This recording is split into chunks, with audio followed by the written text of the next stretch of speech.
Ancient tombs guard secrets far grander than gold or treasure. Hidden chambers, concealed for millennia, are now emerging to shatter our oldest assumptions about life, death, and the divine. By the end of this exploration, you will understand how 20 of these enigmatic spaces are forcing historians to rewrite entire chapters of our past. We will venture into a sealed pyramid void that defies explanation and examine a queen's lost tomb that could rewrite Egyptian history. What do you believe drives humanity to build such lasting mysteries? The flicker of Howard Carter's candle illuminated wonders unseen for over 3,000 years. As his eyes adjusted to the gloom of Tutankhamun's tomb, he saw not just gold, but a perfectly preserved moment in time. That single hidden chamber revolutionized our understanding of ancient Egypt, proving that the greatest treasures are often the stories sealed within the walls. These spaces are far more than architectural quirks. They are time capsules safeguarding artifacts, delicate inscriptions, and even the very air of a bygone era. The renowned archaeologist Dr. Zahi Hawass once described every sealed door in a pyramid as a sealed chapter in the book of history, waiting to be read. When a chamber remains untouched, its context is pristine. Researchers can examine burial goods exactly as they were placed, study human remains without contamination, and decipher construction methods free from later interference. This undisturbed state offers a crystal-clear window into social hierarchy, vast trade networks, and intricate religious rituals. The deliberate act of concealment itself speaks volumes. It tells us that these cultures held certain items or knowledge as so sacred, so powerful, that they needed to be protected for eternity. What profound beliefs about the afterlife, what fears of the divine compelled such meticulous secrecy? As we journey deeper into these hidden chambers, we begin to see the brilliant minds and spiritual fervor of the people who built them, and the incredible legacy they sought to leave behind. In 2017, a ghost appeared on the scanners of an international research team. They were not searching for spirits, but for cosmic particles called muons, which pass through solid rock like light through glass. When these particles revealed a vast, empty space deep within the Great Pyramid of Giza, the world of archaeology held its breath. This was not a small crack or a minor anomaly. It was a colossal chamber, nearly 100 feet long, situated directly above the pyramid's grand gallery. The team named it simply the Big Void.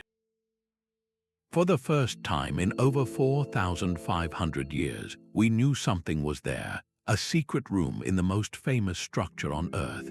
Yet its smooth walls and precise alignment with the gallery below suggest this was no accident. It was a deliberate, integral part of the original blueprint, a hidden level in the pyramid's ancient design. Mehdi Taoubai, who co-directs the Scan Pyramids project, has proposed two compelling theories. The void could be a structural chamber designed to redistribute the immense weight of the stone blocks above and prevent the grand gallery from collapsing. Or perhaps more intriguingly, it could be a sealed repository, a kind of sacred attic holding ritual objects meant to accompany the pharaoh on his journey to the gods. This single discovery fundamentally shatters the long-held belief that we have fully mapped the pyramid's interior.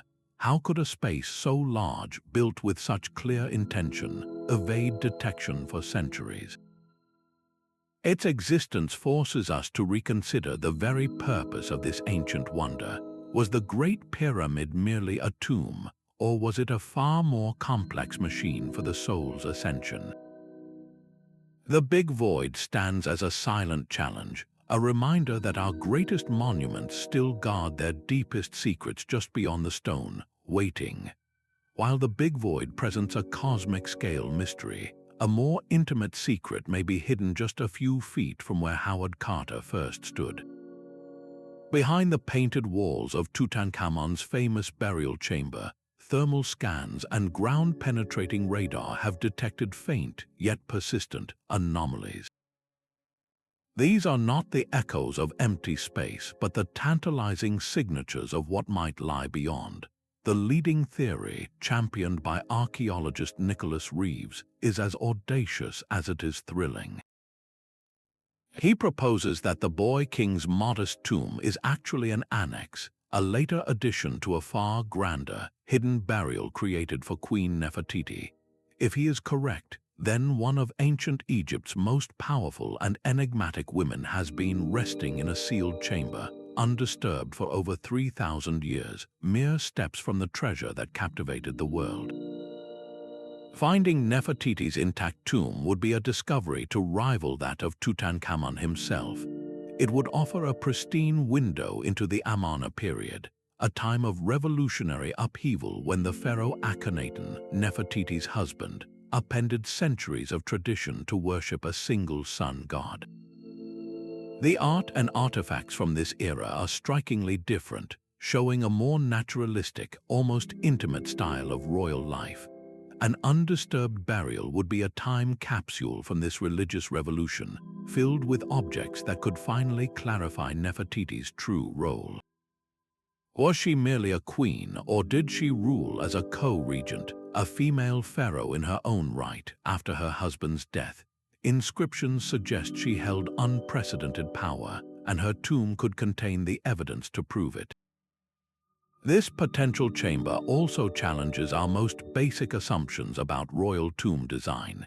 It suggests these structures were not single, static monuments, but dynamic, evolving spaces with hidden wings and sealed passages for different members of the royal family. What untold stories of love, power, and faith are sealed within those walls?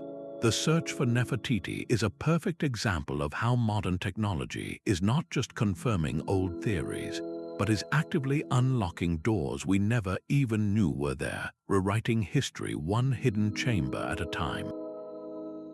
Far from the sun-baked pyramids of Egypt, a different kind of hidden chamber was being unearthed in the ancient city of Teotihuacan. In 2003, a torrential rainstorm opened a small sinkhole at the base of the Temple of the Feathered Serpent. This chance event revealed a vertical shaft dropping into profound darkness, the entrance to a subterranean labyrinth sealed for nearly 2,000 years. For the next 12 years, archaeologist Sergio Gomez and his team meticulously excavated the tunnel, finding it was no natural cave but a man-made passage leading deep beneath the pyramid. The tunnel was not empty. It was a meticulously stocked repository, a spiritual corridor filled with over 100,000 ritual offerings. There were jade statues from Guatemala, pyrite mirrors that glittered like captured stars, animal remains from jaguars to eagles, and seashells from distant coasts. Each object was a deliberate piece of a grand cosmic puzzle. Gomez described the entire complex as a profound recreation of the underworld. The tunnel itself represented the dangerous path a soul must travel, ending in 3 distinct chambers. These rooms were not simply tombs. They were designed as a symbolic womb of the earth, a sacred space where rulers could perform rituals to commune with the gods of the underworld. Here, they enacted creation myths, pleading for cosmic order and the renewal of agricultural fertility. This hidden complex completely redefines our view of Mesoamerican practices. For the Teotihuacanos, burial was not merely an act of interment. It was a transformative journey, and these hidden spaces served as active portals between the world of the living and the world of the dead. The city's entire spiritual lifeblood may have flowed through this underground passage. This profound connection to the unseen realms makes the city's sudden and complete abandonment around the year 550 even more mysterious. Did their faith in these rituals falter, or did they believe their journey through the underworld was complete, compelling them to move on to a new world entirely? The tunnel complex offers no simple answers, only a deeper understanding of a civilization that saw death not as an end, but as a necessary passage within an eternal cycle. The silent, mercury-laced mound of China's first emperor presents a different kind of mystery altogether. Here, the hidden chamber is not a question of if it exists, but what unimaginable world it contains. For over 2,000 years, this colossal, unexcavated tomb has been protected by a terracotta army of thousands, each soldier standing in silent vigil. Ancient historian Sima Qian wrote of its wonders a century after the emperor's death, describing a miniature bronze kingdom under a ceiling of pearls, with flowing rivers of mercury representing the great waterways of his realm. Modern science has confirmed part of this ancient tale. Remote sensing surveys have detected extraordinarily high concentrations of mercury in the soil, precisely where Sima Qian indicated those rivers should flow. This is not just a legend, it is a chemically verified fact, suggesting the historical accounts may be startlingly accurate. The emperor's hidden crypt was designed as the ultimate simulation, a perfect replica of his terrestrial domain where he could rule for all eternity. This concept redefines the very purpose of a royal tomb. It was not merely a place for the body to rest, but an active, functioning model of an empire, a machine for immortality powered by belief and mercury. The decision to leave the central chamber unexcavated is one of the most difficult in modern archaeology. The potential rewards are staggering, potentially holding untold treasures and revolutionary artifacts that could illuminate the Qin dynasty's advanced engineering. Yet the risks are just as profound. The mercury presents a clear toxic hazard, but there are also persistent accounts of sophisticated, crossbow-activated traps set to kill any intruder.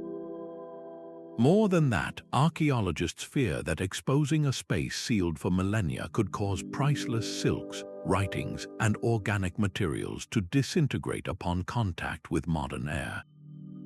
So the tomb remains a sealed puzzle box, a testament to the absolute power of an emperor who unified China and sought to conquer death itself.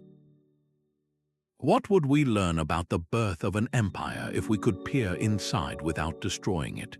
The first emperor's hidden chamber forces us to weigh our thirst for knowledge against our duty to preserve a wonder that has endured for centuries, a final secret waiting patiently in the dark. Deep within the temple of the inscriptions at Palenque, the tomb of the Maya king Pacal the Great revealed a secret in 1952 that still resonates today. His burial chamber, concealed beneath the pyramid's core, was famously capped by an intricately carved sarcophagus lid showing his cosmic rebirth as the maize god. But the story does not end in that single room. Many archaeologists suspect that Pacal's final resting place was part of a larger, more complex spiritual structure. They theorize the existence of smaller, hidden oracle chambers tucked away behind false walls or narrow passages adjacent to the main crypt. These were not simply storage rooms.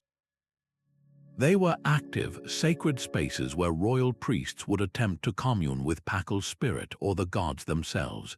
Imagine the scene in such a chamber, dimly lit by a flickering torch. A priest might inhale smoke from potent hallucinogenic plants, entering a trance state to receive visions and prophecies. Alternatively, the architecture itself could have been designed with strange acoustic properties, where specific chants or drum beats would create echoing, disorienting sounds, further altering human consciousness and bridging the gap between worlds.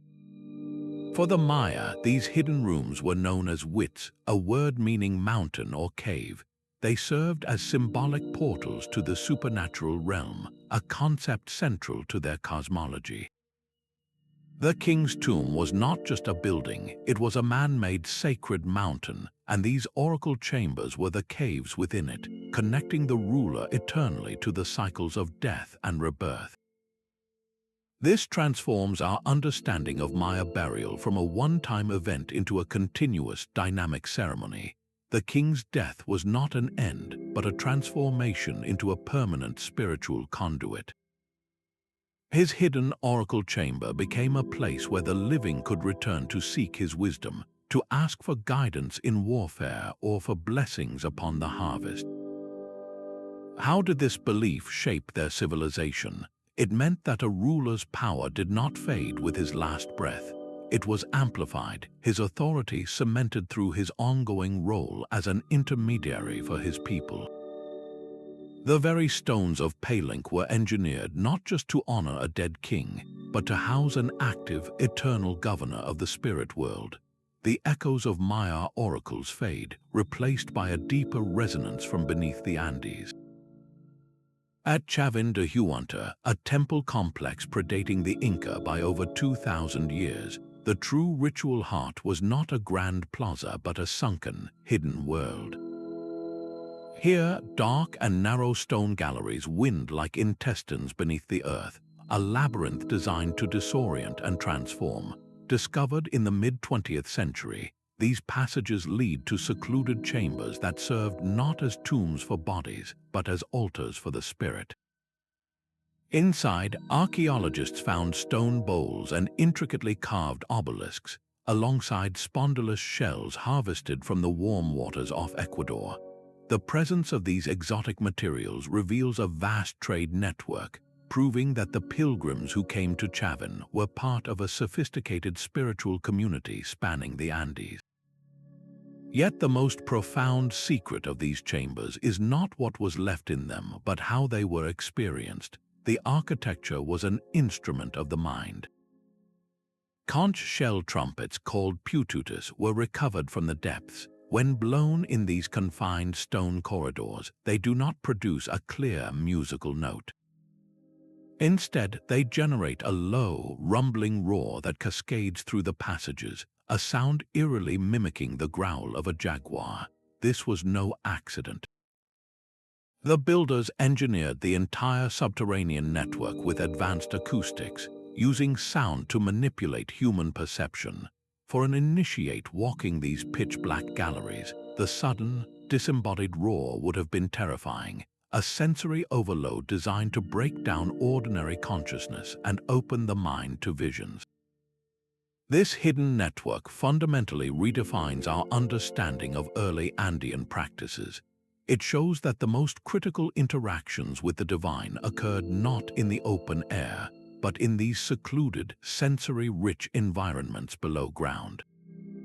The strategic placement of offerings in the chambers suggests they were not simple gifts, but active conduits for communication. The entire complex was a machine for bridging worlds, blending brilliant engineering with profound esoteric rites. It emphasized a deep, tangible connection to the earth and its powerful spirits, where the very stone of the mountain became a medium for the supernatural. What secrets do those stone corridors still hold in their echoes? The answer may lie not in the artifacts left behind, but in the lingering power of sound to transport a human soul, a technology of transcendence perfected in the dark over 2 millennia ago. The power of sound at Chavín gives way to the profound silence of deep water. For the Maya, the most sacred hidden chambers were not carved from stone, but formed by the earth itself. Beneath the great pyramids of cities like Chichen Itza lie natural sinkholes known as cenotes, flooded caverns that the Maya believed were the literal mouths of Xibalba, their fearsome underworld.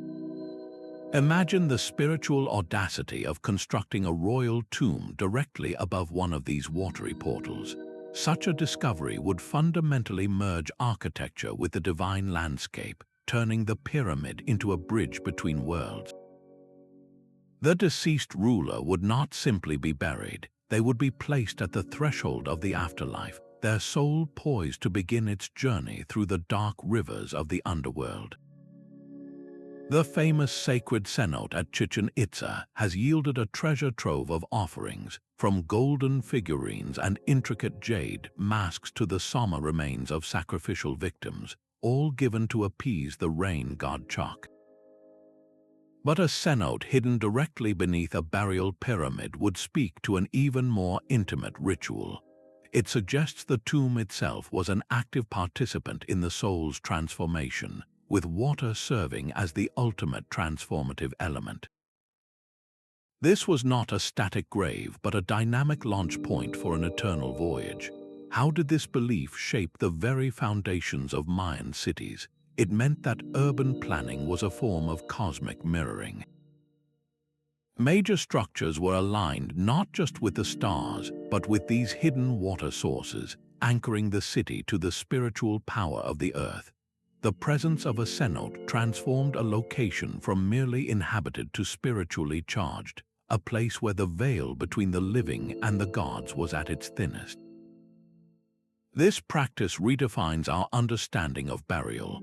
It was not an ending in a sealed box, but a beginning in a flowing, sacred landscape, where death was a journey through the underworld's waters, guided by faith and the hope of rebirth. The silent sands of Saqqara still whisper with the echoes of queens. In a recent excavation, archaeologists broke through a sealed doorway into a tomb untouched for millennia, a space that immediately challenged everything we thought we knew about who was buried and why. Inside the main chamber lay a series of ornate, intact sarcophagi, but the true revelation was hidden behind a false wall. A smaller, secret room contained the burial of a high-status woman, her identity shrouded in mystery yet proclaimed by the riches surrounding her. The walls were alive with vibrant hieroglyphs, their colors so fresh they seemed painted yesterday, telling a story long thought lost. This was not a random annex. The deliberate concealment of this chamber speaks a powerful language. It may have been a desperate measure to shield her from the ever-present threat of tomb robbers, or, more significantly, it could have been a sacred act. Her separation might signify a special, perhaps dangerous, status in the afterlife. Was she a queen whose power was too potent to be interred with others? A priestess who served as a divine oracle, her spirit too volatile to be left uncontained. The very act of hiding her was a statement of her importance. The inscriptions are the key. As epigraphers carefully translate the texts, they may finally reveal her name and her lineage, potentially filling a frustrating gap in the royal records of the period. This single chamber proves that royal women could command elaborate, separate burials within larger family complexes. It shatters the simplistic view that these necropolises were primarily monuments to male pharaohs. The artifacts found with her are deeply personal. Beyond the expected golden jewelry and precious stones, there were delicate cosmetic jars still holding traces of coal, intricately carved ritual objects used in private devotions, and even a well-preserved sistrum, a sacred rattle used in the worship of goddesses like Hathor. These are not just grave goods, they are the tools of a life lived with piety and power. They offer a rare, intimate glimpse into the world of an elite woman, revealing her daily routines, her spiritual practices, and her personal authority. This discovery forcefully challenges the male-centric narrative that has dominated Egyptology for so long. What untold stories of political influence and quiet devotion does this sealed chamber conceal? The crypt of the unknown queen stands as a powerful testament that every sealed door, no matter how small, can unveil an entirely new chapter of human history, one where women's roles were far more complex and influential than we ever knew. The silent crypt of the unknown queen speaks of secrets kept for an individual, but some chambers were designed for an entire community to commune with the beyond. In Malta, the Hypogeum of Hal Saflieni descends 3 levels into the living rock, a subterranean labyrinth carved over 5,000 years ago. Its heart is a room archaeologists call the Holy of Holies, an oracle chamber carved from the soft limestone with a corbelled ceiling that echoes the masonry of the great above-ground temples. This was not merely a tomb, though the remains of thousands were carefully interred in its lower depths. It was a sanctuary, a place where the boundary between the world of the living and the realm of the dead became thin and permeable. The architecture itself is a form of sacred language, with spirals and ochre red patterns adorning the walls, and niches carved to hold the famous sleeping lady figurines, their serene forms suggesting a deep belief in an eternal slumber. But the chamber's most profound secret is not something you see, but something you hear. The very shape of the room creates a remarkable acoustic phenomenon. A deep, resonant voice spoken in one specific spot is amplified and distorted, the sound waves traveling through the stone to be heard clearly in distant chambers, as if the walls themselves are whispering. For the people who built this complex, sound was a tangible force. During ceremonies, the rhythmic beating of drums or the low, chanting hum of priests would have filled this enclosed space, the vibrations passing through the bodies of the participants. This was not simple ritual enhancement, it was a deliberate technology of transcendence. The immersive, disorienting soundscape would have altered states of consciousness, allowing the living to feel as if they were stepping into the afterlife itself, to hear the voices of their ancestors or the commands of the deities. This completely redefines the Neolithic understanding of burial. The Hypogeum was not a static graveyard, it was a dynamic portal. The community did not just dispose of their dead here, they returned again and again to interact with them, to seek guidance and reaffirm their cosmic connections through shared sensory experience. The act of burial was fused with the act of worship, creating a continuous spiritual dialogue that spanned generations. How did these early experiments in sacred sound influence the vast cathedrals and echoing temples that would follow millennia later? The Hypogeum stands as a testament to humanity's ancient quest to build bridges to the unseen, using the very fabric of the earth to amplify our prayers and make the silence of death speak. The profound silence of the Maltese Hypogeum gives way to a stark and windswept plain in Iran. Here stands the tomb of Cyrus the Great, a monument of breathtaking simplicity. Its plain stone blocks and gabled roof seem to speak of humility, a far cry from the hidden opulence of pyramids, yet this very modesty may be the ultimate disguise. Scholars have long debated whether this unadorned structure guards a secret, a subterranean repository hidden directly beneath the king's resting place. Ancient accounts describe Cyrus's burial as a straightforward affair, but his legacy was anything but simple. He forged the mighty Achaemenid Empire, not just through conquest, but through a revolutionary policy of tolerance, allowing conquered peoples to keep their own customs and religions. A hidden chamber here would not be filled with boastful monuments to his own glory. Instead, it might serve as a quiet archive of his ideology, a collection of artifacts meant to define his reign for eternity. Imagine cuneiform tablets inscribed with the very decrees of his famous cylinder, a document many consider an early charter of human rights. It could hold offerings sent from every corner of his vast multicultural empire, from the Indus Valley to the coasts of Greece. Each artifact would be a testament to his integrative vision, proving that his empire was built on a foundation of respect, not just raw power. This would completely redefine Persian royal burial. It would show that for Cyrus, the tomb was not an isolated monument to a single ruler, but a symbolic nexus of his entire diverse domain. The potential hidden space transforms the simple structure above from a mere grave into a profound political statement carved in stone. What lessons in compassionate leadership and enlightened governance did he choose to take with him? The quiet possibility of this chamber suggests that the most powerful legacies are not always shouted from towering monuments, but are sometimes whispered from hidden rooms, waiting for the right moment to be heard. The quiet modesty of Cyrus's tomb stands in stark contrast to the crowded darkness beneath another empire's feet. Deep under the streets of Rome, the catacombs wind for miles, a silent city of the dead where early Christians carved out their own hidden world. Recent LiDAR scans, which use laser light to map contours invisible to the naked eye, have pierced this darkness, revealing previously unknown chambers sealed for nearly 2,000 years. These were not typical tombs, but collective ossuaries, secret rooms dedicated to the reverent storage of bones.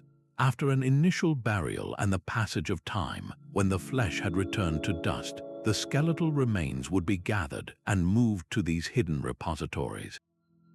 This practice of secondary burial was deeply symbolic, a physical affirmation of the belief in a future resurrection of the body.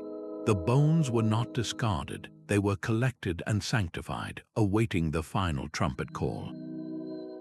The walls of these chambers are etched with the fragile hope of a persecuted people. You find the simple outline of a fish, a secret code for Christ, and the image of the Good Shepherd carrying a lamb, a powerful promise of salvation and care. These symbols were more than decoration, they were declarations of faith made in the one place they could not be erased. In a time when practicing their religion could mean death, these concealed spaces became underground sanctuaries. Families would gather here in flickering lamplight to remember their loved ones and perform secret rites, their whispers echoing off the shelves of bones. The artifacts left behind are poignant clues to their lives. Simple terracotta oil lamps, their wicks long since burned away, suggest these visits occurred in the dead of night. Inscriptions scratched into the stone speak not of worldly titles, but of hope, with phrases like "in peace" and "he sleeps in God." This collective form of burial redefined the very nature of entombment. It was an act of profound community, asserting that in death, as in life, they were one body, bound together by a shared hope that transcended the power of the Roman state.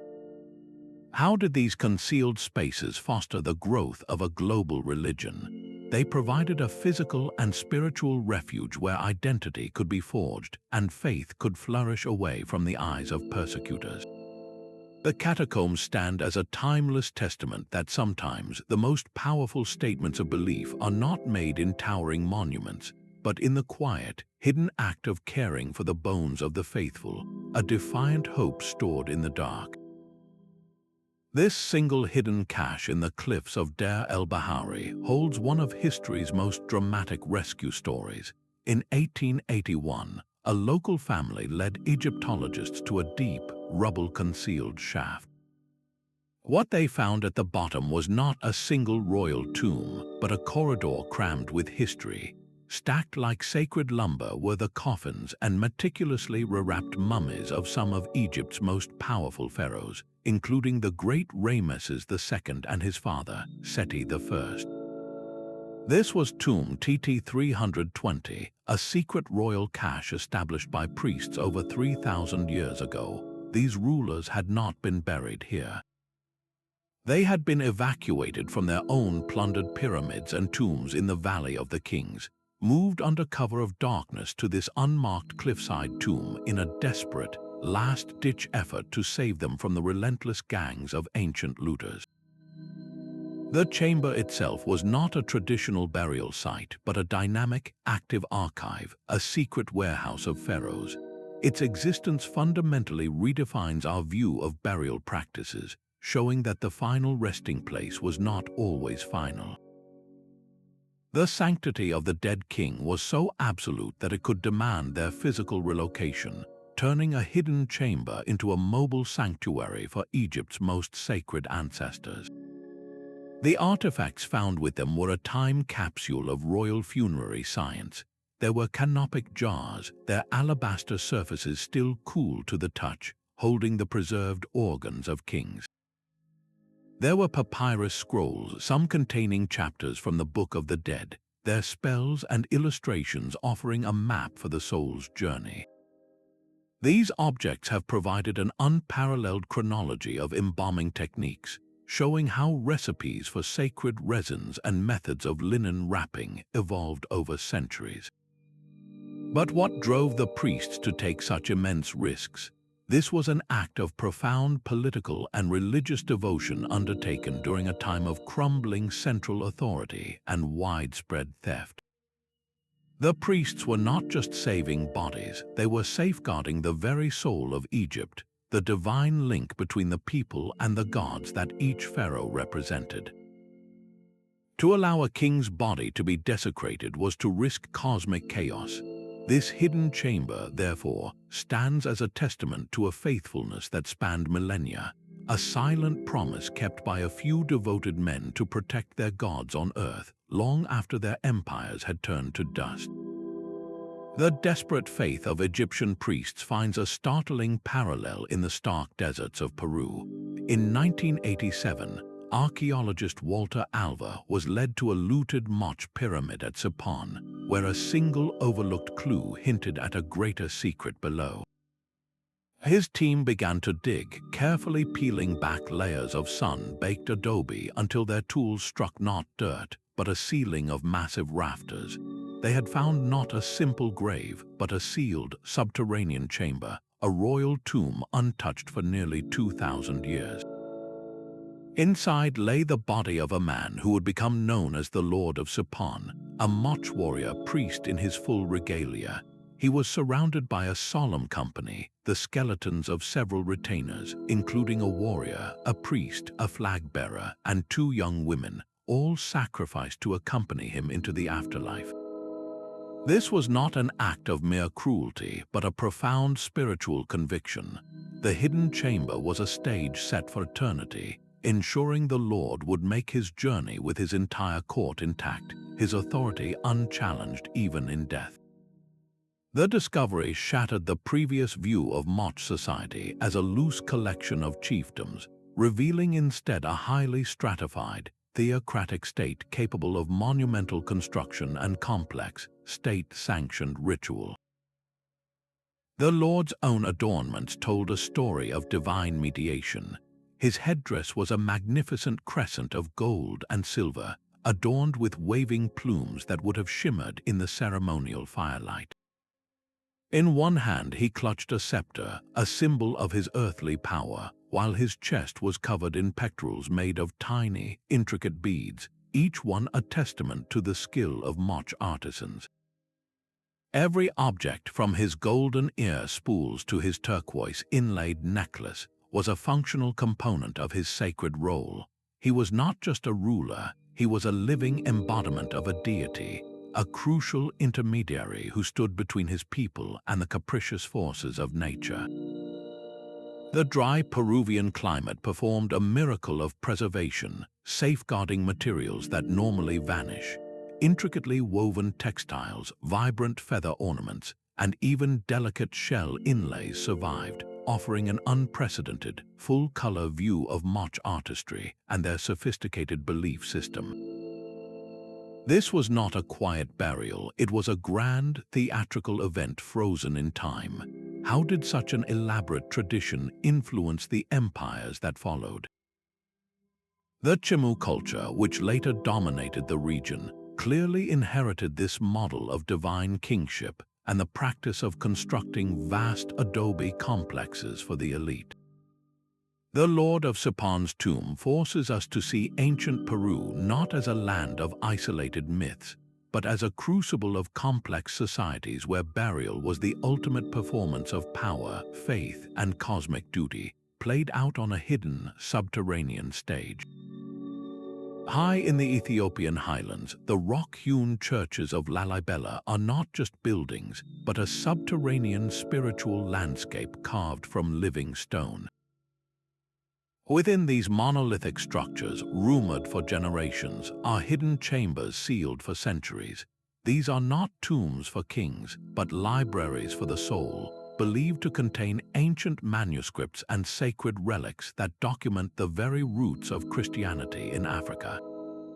Imagine a chamber forgotten by time, its air thick and still. Inside, illuminated gospels with pages of vibrant crimson and gold leaf rest beside royal chronicles penned on delicate goatskin parchment.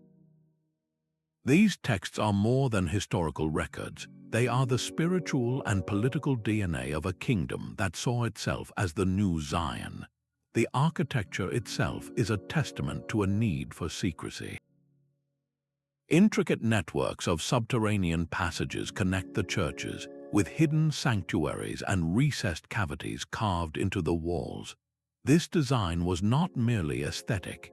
It was a practical defense, a way to preserve irreplaceable knowledge from the conflicts and invasions that swept across the region. In Lalibela, the sacred space of burial and the intellectual space of learning were seamlessly blended.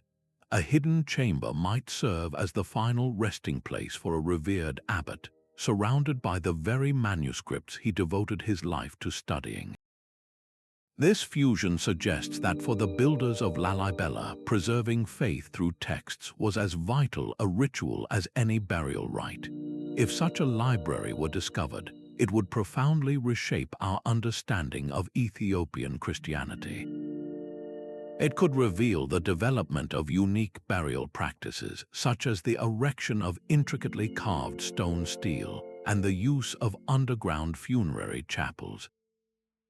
These traditions show a clear fusion, influenced by ancient African ancestral veneration and the architectural styles of the Mediterranean world that arrived via trade routes. The potential findings reach deep into legend. Could these chambers hold texts that trace the lineage of the Solomonic dynasty back to the Queen of Sheba? Might they contain theological discourses on the nature of the Ark of the Covenant, which Ethiopian tradition holds resides in the nearby city of Axum? For Ethiopia, these are not myths, they are pillars of national identity, and their physical documentation would link burial practices directly to a living, breathing faith that has endured for millennia. What lost histories are entombed in those stone walls? The silent libraries of Lalibela guard more than parchment. They hold the story of a civilization that carved its covenant directly into the heart of the mountain, a narrative of faith waiting in the dark to be read once more. A Viking chieftain's burial mound is far more than a simple hill of earth. It is a carefully constructed vessel for a journey, and recent ground-penetrating radar has revealed a secret tucked against its side, a sealed vault hidden from the main chamber. Within this stone-lined room lies the ghost of a ship, its wooden outline traced in rusted nails, surrounded by the possessions meant to serve a leader in the next life. We find not just swords and spears, but the personal tools of a life of authority, a set of finely balanced scales for weighing silver and delicate weights used in trade. The hidden nature of this space speaks to a dual purpose. It was a practical defense against the ever-present threat of looters, yes, but it was also a sacred, private arena. This was where a family could perform their final, intimate rites away from the public ceremony, a place to secure their chieftain's passage to Valhalla without interference. The artifacts within this vault are a map of a world much larger than the Scandinavian fjords. A hoard of silver coins minted in Baghdad, their Arabic script gleaming in the dark, sits beside fragments of vibrant silk that once traveled the routes to Constantinople. These are not random plunder, but curated treasures that illustrate the Vikings' role as merchants and mercenaries on a global stage. Their burial customs absorbed these diverse influences, weaving them into their own cosmology. The chieftain's prosperity in the afterlife depended on this documented wealth, and the companions sacrificed to accompany him. The remains of a loyal hunting dog and a hawk rest near the ship, while the presence of human retainers, their roles solemnly accepted, completes his spectral retinue. This was a complex ritual designed to launch a soul, ensuring he would arrive in the Hall of the Gods with his status intact and his household ready for the eternal feast. How did such an elaborate tradition confront the spread of Christianity? The slow conversion did not instantly erase 1,000 years of belief. For a time, these practices evolved in fascinating hybrid forms. A chieftain might be buried with a Christian cross around his neck, yet his grave would still be furnished with his sword and a ceremonial drinking horn, a compromise between the new god and the old ways. The very act of hiding a chamber may have intensified during this period, becoming a way for a family to honor their ancestral traditions in secret, under the disapproving eye of a new religious order. This potential discovery underscores that Viking funerary rites were never static. They were dynamic, practical, and profoundly spiritual, reflecting a society navigating both the treacherous seas of trade and the even more perilous journey from one world to the next. Beneath the shimmering gold mosaics of a Byzantine basilica, a different kind of sacred space lay concealed. Builders renovating the altar floor broke through a sealed stone slab, revealing a narrow staircase descending into a small, intensely private crypt.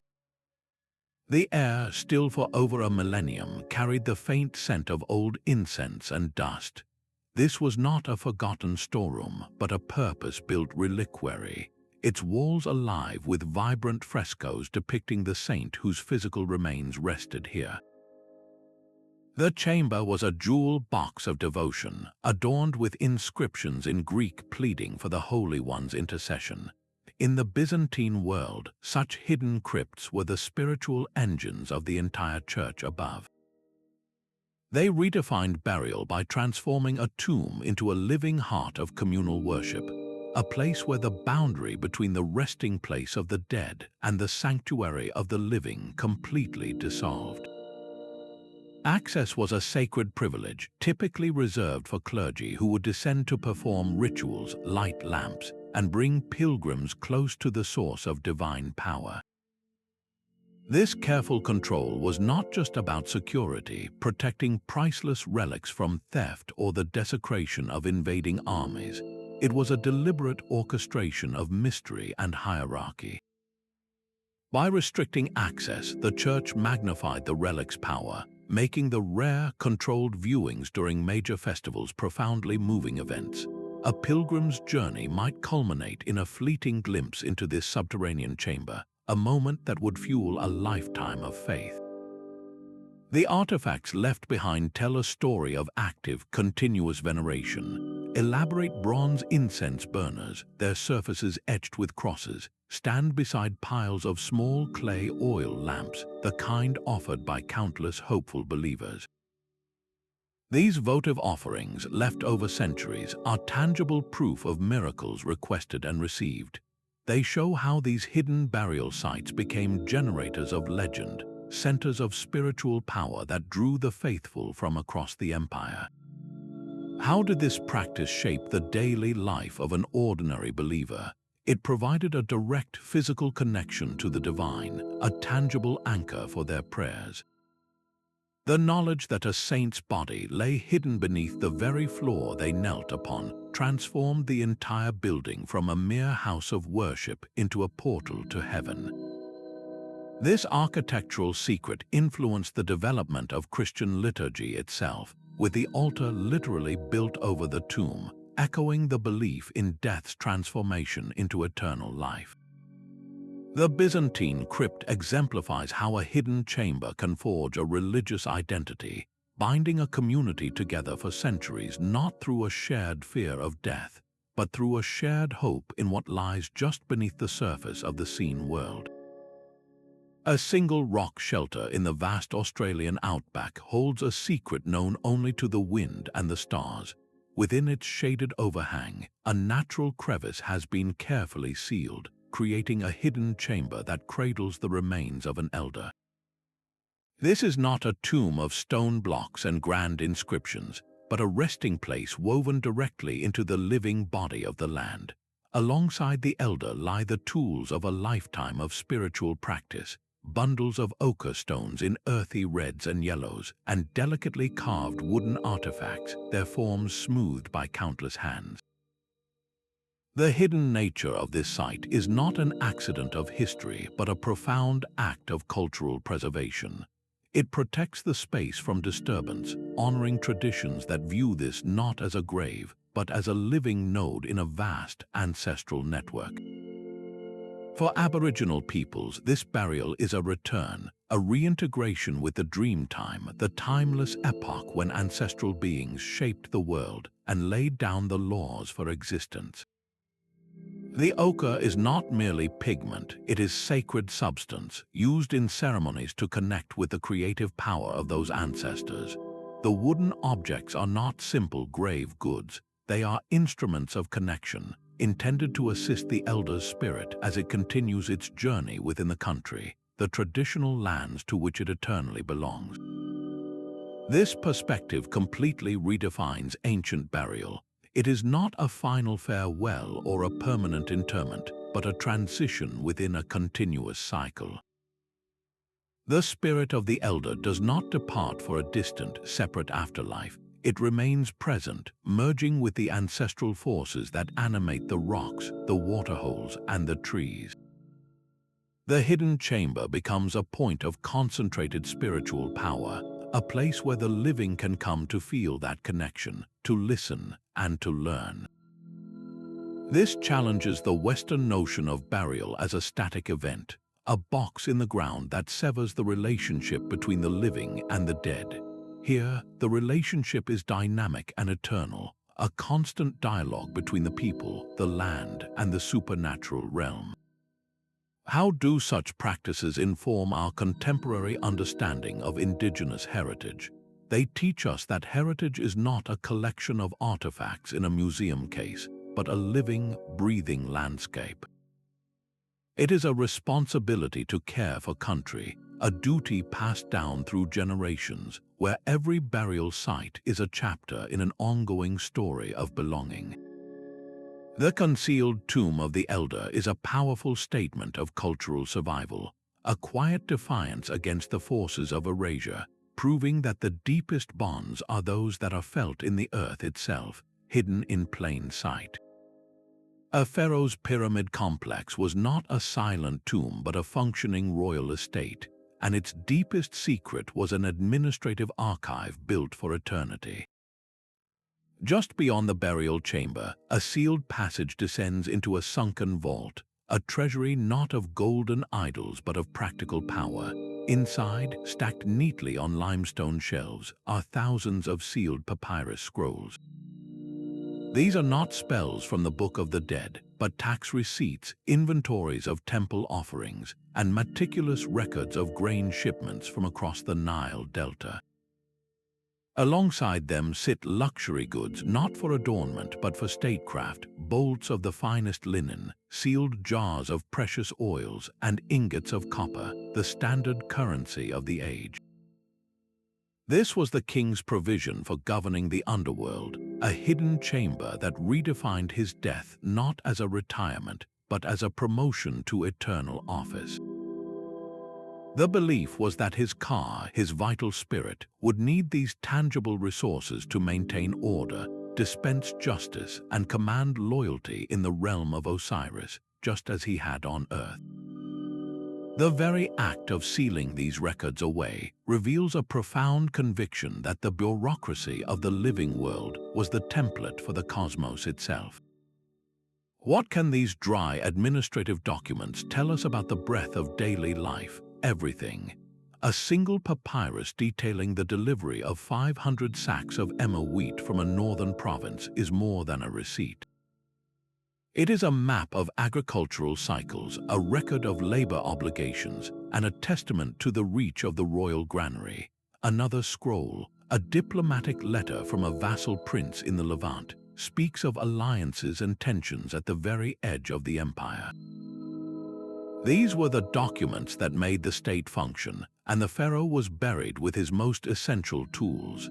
This transforms our understanding of the pyramid from a solitary monument to a dead king into the active, beating heart of a government that was meant to continue forever.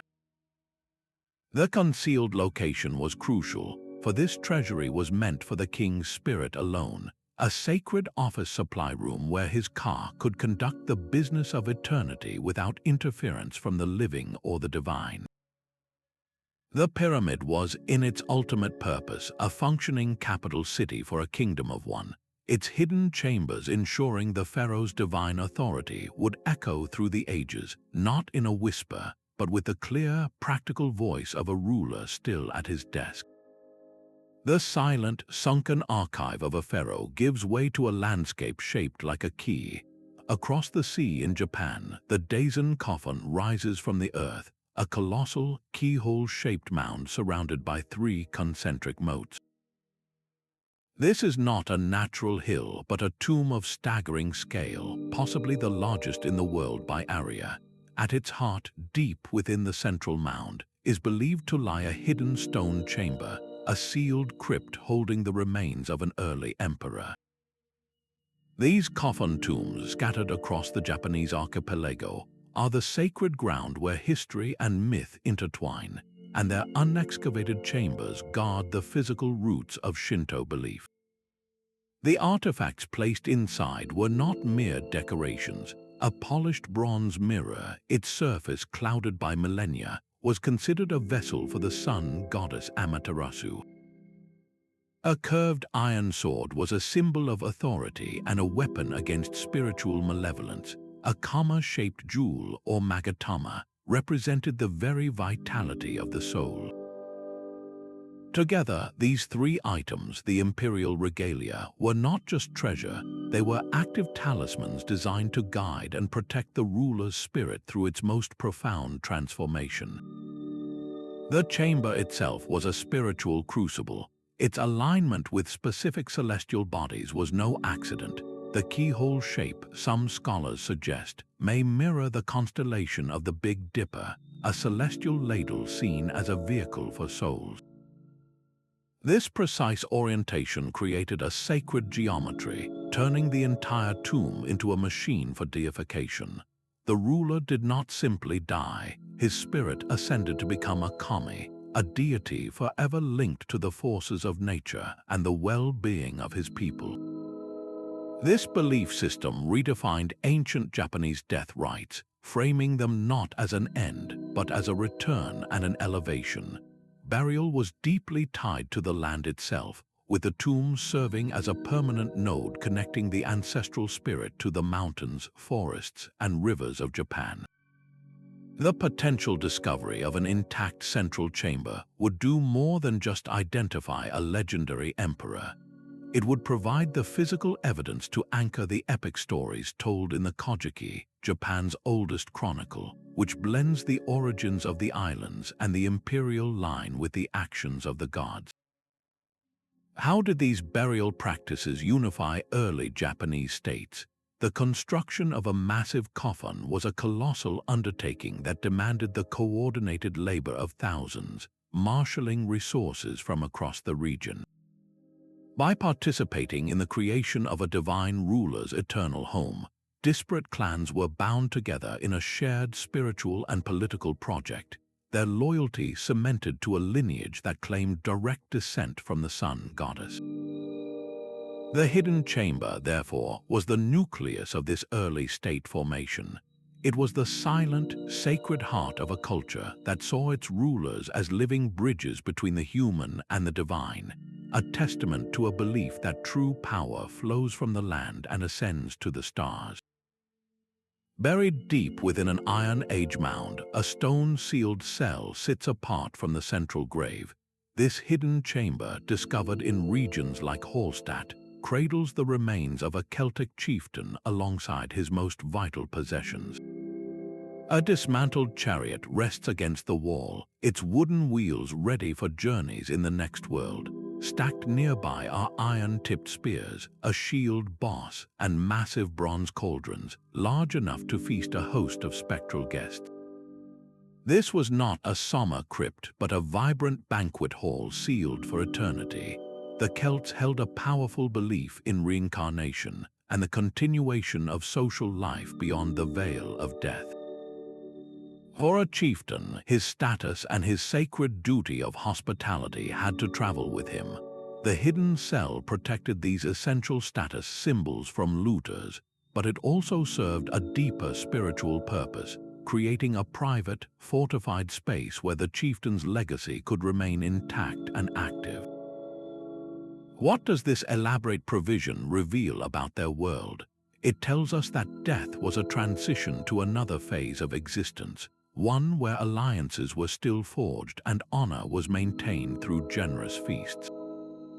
The artifacts within are a map of far-reaching connections. A twisted gold torque worn tightly around the neck signified his noble rank, while beads of amber, carried all the way from the Baltic coast, and finely worked metalwork showing Mediterranean influences, speak of trade routes that stretched across the continent. His burial was a display of his network, proving his power derived not just from local loyalty, but from his access to distant luxuries. The presence of animal sacrifices, the bones of pigs and cattle carefully placed near the cauldrons, completes the picture.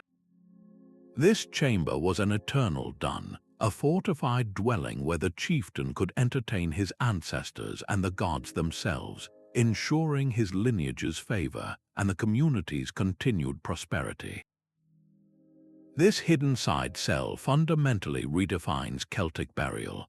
It was a festive, communal event frozen in time, a ritual that wove together beliefs about the soul's journey, the chieftain's unwavering social role, and the economic ties that bound pre-Roman Europe into a rich and complex tapestry. These 20 chambers, scattered across continents and millennia, weave a single, startling truth. Ancient burial was never just about the body. It was a grand, architectural declaration of what a culture feared, what it worshipped, and what it believed was possible after the final breath. From the pharaoh's sunken archive to the Viking chieftain's hidden ship, each sealed space was a deliberate act of preservation for something far more fragile than gold, the soul's enduring journey. They protected sacred knowledge from the uninitiated. They cemented a ruler's legacy for eternity, and they built literal bridges to the afterlife with astonishing technological skill. This collective evidence forces us to abandon the modern, clinical view of death as a simple end. For these civilizations, it was a transition so monumental it required its own specialized infrastructure hidden within the earth. Our ability to find these spaces is undergoing its own revolution. Tools like LiDAR and muon tomography act as a kind of celestial vision, allowing us to map secret rooms and colossal voids without ever lifting a trowel. We are no longer just archaeologists digging in the dirt. We have become architects of the invisible, reading the hidden blueprints of the past.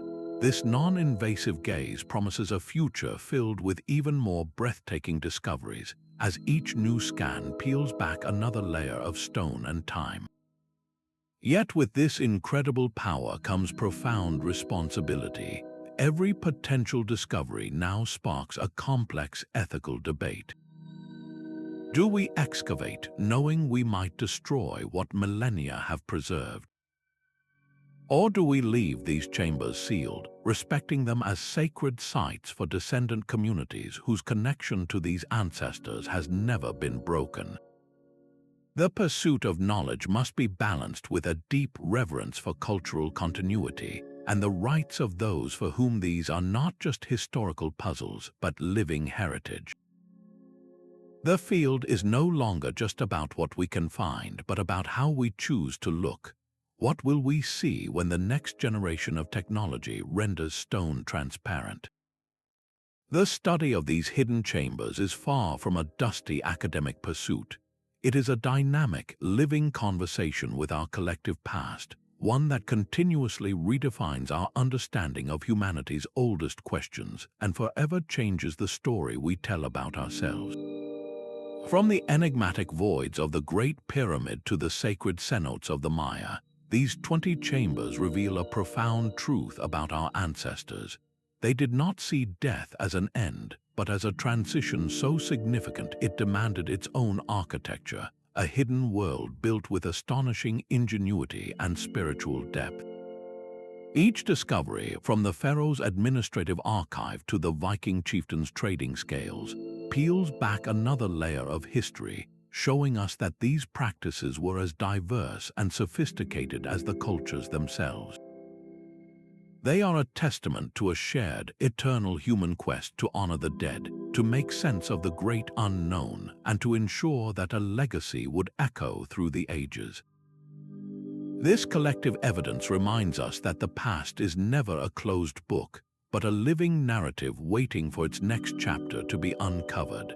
As our technology evolves, allowing us to see through stone with cosmic particles and laser light, we gain an unprecedented power to reveal these secrets. Yet this power must be paired with a deep and abiding respect. We must approach each sealed door with humility, recognizing that these are not merely historical puzzles to be solved, but the final resting places of people who shaped our world.